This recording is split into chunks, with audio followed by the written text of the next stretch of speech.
Estamos aqui para mais um podcast do primeiro Fórum Brasileiro de Inovação Sindical e eu recebo agora com muita satisfação aqui o Maurício Solano e o doutor, os dois, né? O doutor Maurício Solano, o doutor Eduardo Salles Baldiceira, da minha terra. Eu nasci em Ceará, o doutor Maurício já trabalhou em Concórdia, o Eduardo é de Chapecó. Ceará fica num buraco entre Chapecó e Concórdia, tá? Então essa é a nossa localização da vizinhança e é equidistante, inclusive, tem a mesma distância entre as duas cidades. Então é uma satisfação vocês estarem aqui em Floripa, no Castelmar, no nosso Fórum Brasileiro de Inovação Sindical, trazendo aqui, né, sendo parceiro do fórum e trazendo aqui essa discussão sobre o que é fazer assessoria jurídica para sindicato no contexto atual.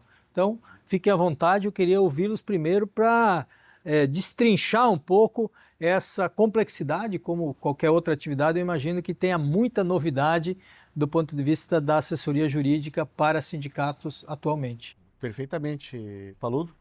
Queria agradecer inicialmente a você, a organização, a Cibele, que tem feito uma organização espetacular do evento, um evento grandioso, um evento que tem nos surpreendido positivamente e tem servido, vou dizer para vocês, como um paradigma para a organização sindical no nosso estado e, para não dizer, em toda a região sul, né, Paludo? Porque agora há pouco saímos do nosso painel e falávamos sobre algo que vamos levar para amanhã, Paludo. E já estou te adiantando a notícia que vamos propor a criação de um coletivo jurídico entre as assessorias jurídicas dos sindicatos, para que a gente possa dialogar frequentemente, trocar ideias e teses e fazer uma organização efetivamente Em rede. Que legal. Porque, veja, Paludo, e aí entrando nessa pergunta inicial que você colocou, as procuradorias dos municípios, as procuradorias do estado, a AGU, todas elas agem de forma articulada. Os procuradores conversam entre si. Por que a advocacia e os sindicatos que têm atuação muito similar, município X, município Y, o estado de Santa Catarina, o estado do Rio Grande do Sul, as teses são muito parecidas. E hoje, em um regime de precedentes, em que nós temos julgamentos sendo feitos no STJ, por exemplo, em repetitivos, nós temos a tese determinada que acaba vinculando todos os outros casos. Então, primeiro ponto que eu gostaria de destacar, a advocacia de assessoria sindical não pode ser feita isoladamente. Nós temos que agir em conjunto, dialogando com os colegas e, sobretudo, olhando para o que está sendo feito do lado. Porque a decisão que um escritório tem de decisão favorável, digamos assim, repercute em todos os demais. Que legal. Eu não estou conseguindo acompanhar as oficinas, né? Porque estou aqui durante as oficinas gravando o podcast, mas nós estamos gravando todos os conteúdos, depois eu quero assistir todos eles, que a gente vai trabalhar a partir desses conteúdos. O evento aqui é um momento. A partir do evento, né, a gente quer construir várias outras iniciativas e essa, então, já fico feliz porque já tem uma iniciativa construída. Aliás, Maurício, quando eu defendi a ideia, estava tentando convencer algumas pessoas sobre a ideia desse evento, alguns me perguntaram, mas cara, você presta assessoria para sindicato, você vai fazer um evento para convidar pessoas que fazem a mesma coisa que você para vir no teu evento concorrer contigo? Eu disse, cara, eu quero pensar sobre a economia da abundância, não da escassez. Tem espaço para todo mundo, trabalhar em rede, né? Então, eu acho, hoje, foi comentado também na palestra hoje de manhã com o Leandro Demore, de que mais de 2.000 iniciativas parlamentares no Congresso Nacional vêm de escritórios jurídicos a serviço de grandes empresas, de grandes conglomerados, né? Lobistas, etc. Então, como que isso, né? Você acha que do lado dos trabalhadores está faltando iniciativa, né? De propor coisas para que a gente também cumpra esse papel e, de fato, disputa esses espaços institucionais? Paludo, é uma satisfação estar aqui presente nesse podcast, auxiliando, na verdade, de uma forma muito simplista na coisa. Mas eu posso te dizer que esse problema ele é recente do ponto de vista do tempo, porque, como bem frisou o doutor Cristóvão de manhã, agora na palestra que houve antes, ele salientou as dificuldades que a advocacia enfrentou nas últimas décadas, e são coisas que nós enfrentamos nas décadas passadas, nos anos 2000, nos anos 2010, com a transformação do processo físico em papel para o processo eletrônico. Houve um salto tecnológico, houve uma modificação da situação, processos que levavam décadas, que eram feitos individuais, de forma isolada, atomizada com as pessoas, com o trabalhador do sindicato, sendo atendido caso a caso. Agora a situação mudou radicalmente. Ou seja, ela mudou não apenas em relação à tecnologia processual, mas também a tecnologia de aproximação do sindicato e do associado com as demandas. Então, a coletivização das ações, ela é uma realidade que vem sendo observada e que é a realidade do futuro. E através dos mecanismos de tecnologia se pode ampliar esse processo coletivo. E uma coisa da qual não se pode escapar. E o trabalhador, ele vai ter mais acesso jurídico a essas demandas se ele estiver atendido por um sindicato que tem uma visão de processo coletivo, com uma assessoria que esteja planejando o futuro da.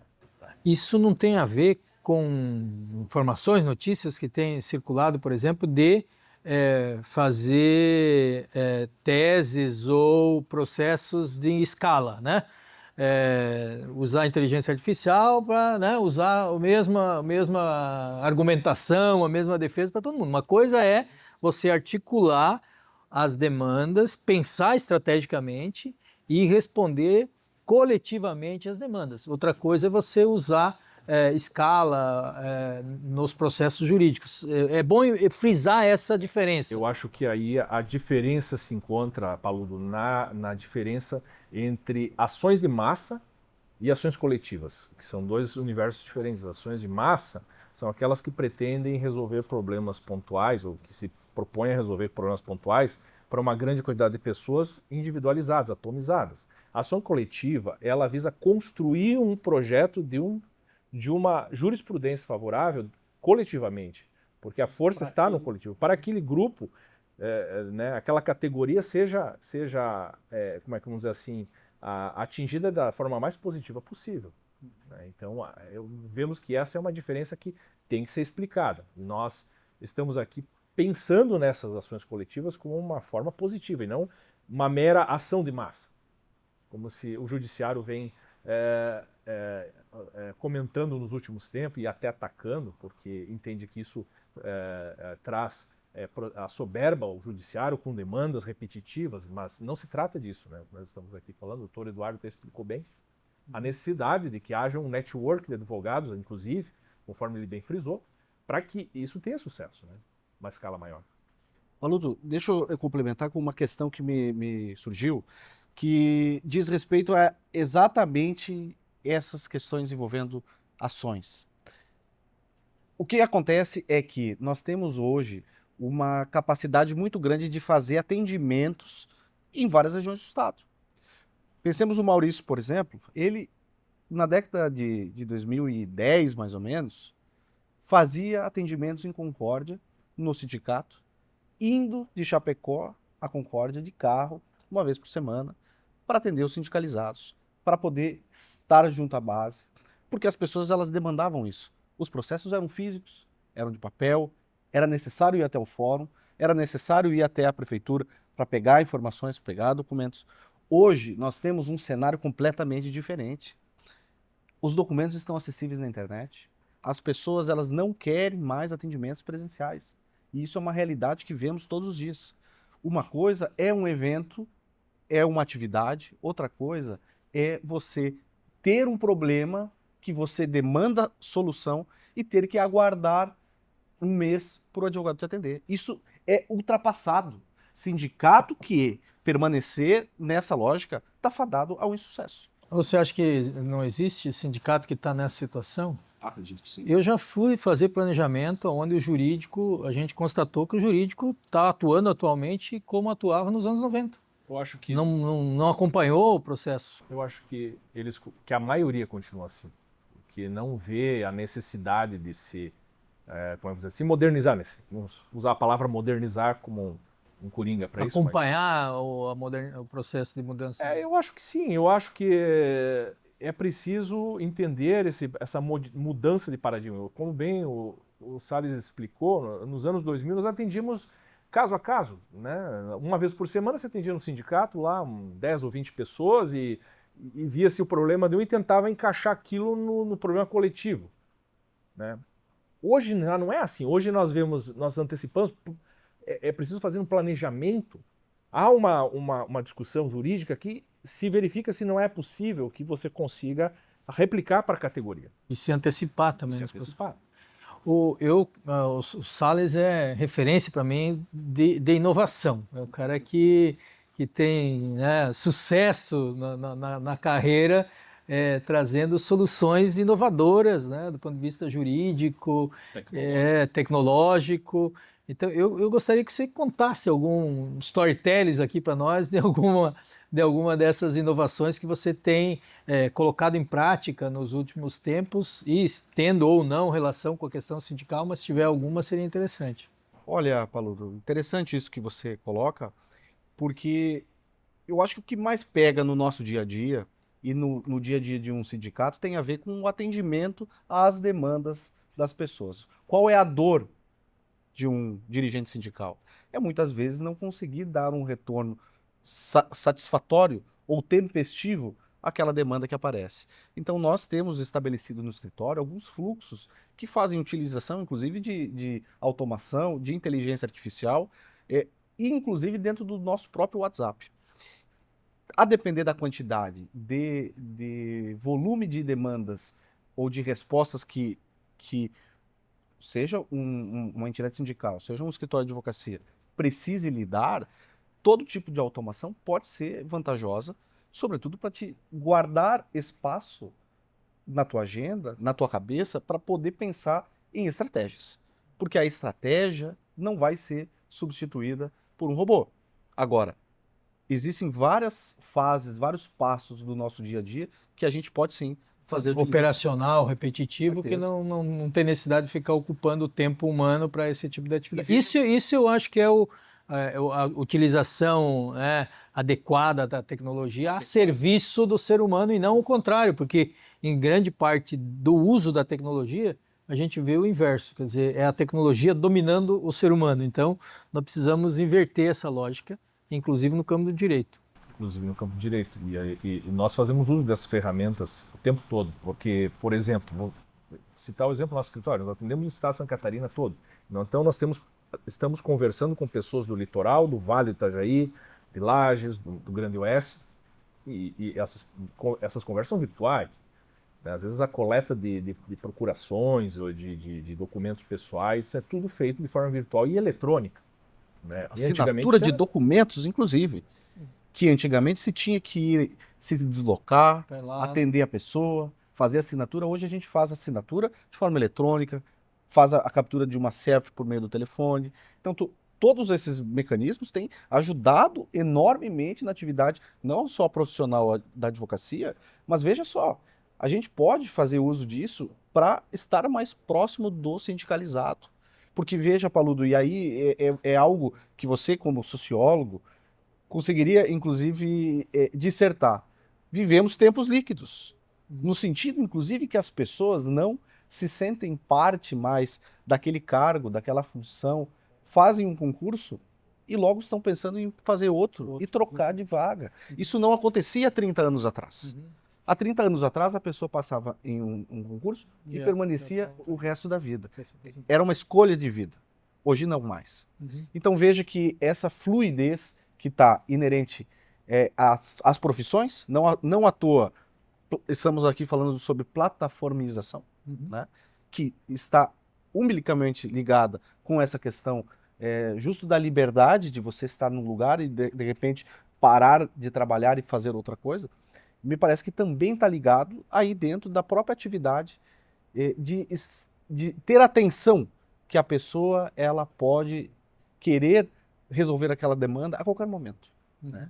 Enquanto eu aguardava o início do podcast, eu estava aqui conversando no WhatsApp, recebendo documentos vindos do Paraná, de um órgão público, e tratando com uma servidora aqui de Santa Catarina. Então veja, ao mesmo tempo você está em Florianópolis, recebendo documentos do Paraná, tratando com uma servidora que está em outra localidade, e tudo isso funcionando de uma forma sistemática e dando certo.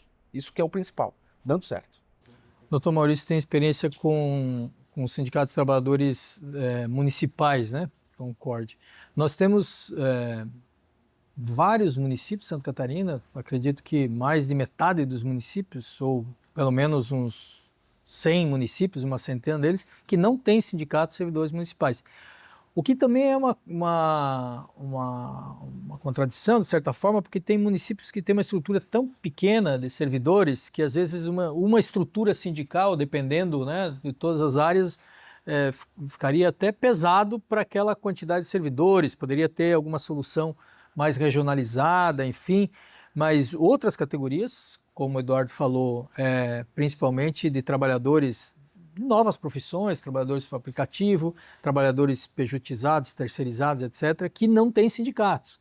Como que os escritórios podem ser parceiros do ponto de vista de um escritório de advocacia ser um proponente, ser um parceiro, ajudar?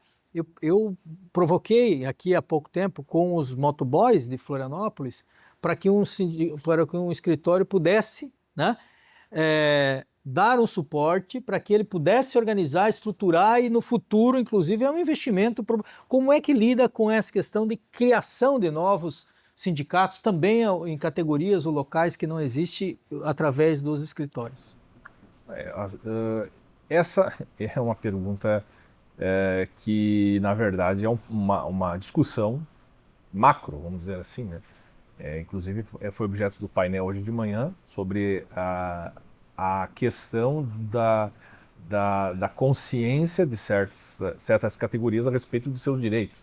Isso é uma questão macro. O escritório de advocacia, o que ele deve fazer, na minha forma de ver, é prestar orientação às pessoas. A melhor forma de lidar com isso é orientando a respeito de certas situações que não existem. Por exemplo, nós podemos falar sobre certas categorias que não existem em determinada base territorial. É uma oportunidade para que os próprios advogados da área possam lidar com a situação, prestando orientação, como esse exemplo que tu deu, né? Motoboys, entregadores de pizza. Por exemplo, um trabalhador tem um prejuízo, vai procurar um advogado, né, para lidar com essa causa.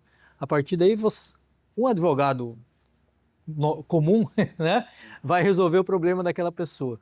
Um advogado que tem visão, né, estratégica pode dizer, tá, mas se você tivesse organizado coletivamente aqui, poderia, né, isso se transformar num interesse coletivo. Então, é nesse sentido que eu acho que advogados comprometidos, digamos, né, como o Sérgio Cristóvão falou aqui também, que tudo passa um pouco por essa relação política, podem ser atores importantes para incentivar novos sindicatos. Porque o advogado ele tem um papel crucial nisso, haja vista que é ele que tem contato com as pessoas, né? As pessoas procuram um advogado. Vamos pegando nesse exemplo que tu deste assim, a respeito dos casos em que não há assim, base sindicato, não base territorial para certa categoria. O advogado acaba sendo o principal ator, porque é ele que recebe a demanda, ele que avalia. Então ele é a pessoa que efetivamente pode orientar e criar uma base de orientação nesse sentido, para algumas desses exemplos que foram dados. Mas é claro que esse é um programa macro, quer dizer, é uma discussão grande que eu vi no painel e com a qual eu concordo. A discussão ela é maior do que a gente imagina, mas tem que se começar a fazer. E pode se começar através dos advogados com a orientação jurídica necessária para isso. Paludo, quanto a essa questão de criação de sindicatos, você alertou muito bem, temos quase metade dos municípios sem sindicatos. Mas isso não significa que não há organização dos servidores. Sim. O que acontece aí é algo que passa pelo Ministério do Trabalho, inclusive, que é a dificuldade, a excessiva burocracia para se instituir um sindicato, para que se consiga a carta sindical.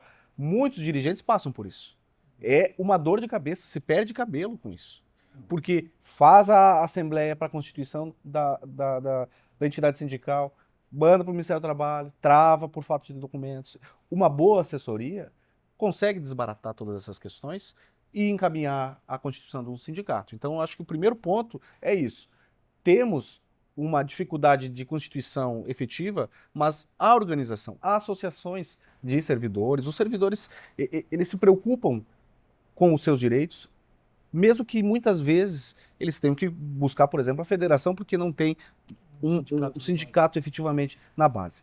Outro ponto, Paludo, e aí para exemplificar a importância do sindicato. Vencemos recentemente uma ação coletiva que determinou a retificação de portarias de quase 500 servidores, portarias de progressão e de promoção.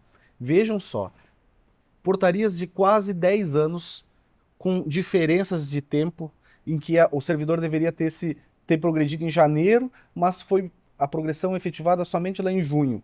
Diferenças significativas de meses, não somente uma vez, mas você reiteradamente, efeito cascata. E esse problema, que poderia ser um problema atomizado, individual, chega a um advogado especializado nesse tipo de assunto e que faz assessoria sindical, enxerga esse problema e diz, espera aí, mas esse problema da pessoa X é um problema que se repete. Vamos buscar a tutela coletiva, vamos buscar a tutela de todos. Resultado, todos venceram. Todos terão retificação das portarias e, o melhor, recebimento de diferenças salariais pretéritas de forma escalonada. Coletivo. Isso é uma vitória enorme para o sindicato no seguinte aspecto. Me parece que todo gestor, e eu fui diretor de centro acadêmico e tenho envolvimento em OAB, eu acho que toda pessoa, quando exerce um cargo, e aí eu incluo a sindicato, quer deixar um legado. Uhum. E qual é o legado que um sindicalista pode deixar? Uma conquista. Conquista. Dinheiro no bolso. Benefício direito direto. Assegurado e defendido. Exatamente.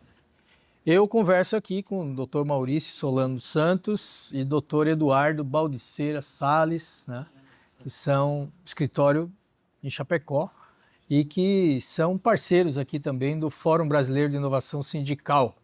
Siga a gente nas redes sociais, Fórum de Inovação Sindical, nas redes sociais do Instituto Política Boa, da Baila Políticas, e eu gostaria de também que vocês divulgassem aqui os contatos, como as pessoas fazem para entrar em contato com vocês, se alguém tem alguma dúvida e principalmente se alguém quer fazer parceria, né? Porque a proposta que vocês já trouxeram, né, da mesa de discussão de construir essa rede entre os assessores jurídicos do movimento sindical. Então, muito obrigado já, parabéns pelas iniciativas aqui e a palavra está com vocês para fazer as considerações finais. Eu quero agradecer a oportunidade que o Paludo nos dá para estar aqui discutindo um assunto muito importante dentro desse simpósio que é fantástico a respeito do direito sindical e dizer que nós estamos à disposição para essas questões todas. Nosso escritório está à disposição, tem uma longa estrada de experiência, tanto no direito comum como no direito especial sindical, né? E nós temos site e o nosso Instagram, né? E nós podemos passar para que possamos ter contato, enfim. Muito bem. Então, Paludo, muito obrigado por toda a organização, por todo esse carinho, por esse evento que é já um paradigma no nosso estado.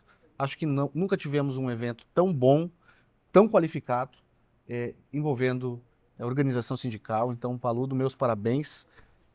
Desejo muito sucesso e muitos anos nesse evento. Quanto aos nossos contatos, nossas redes sociais são no Instagram, Solano e Salles.adv, e o nosso site é solanoesales.adv.br. Ficamos à disposição. Obrigado. Então, obrigado a vocês e continue com o podcast da FBIS 2025, que vem mais conteúdo pela frente.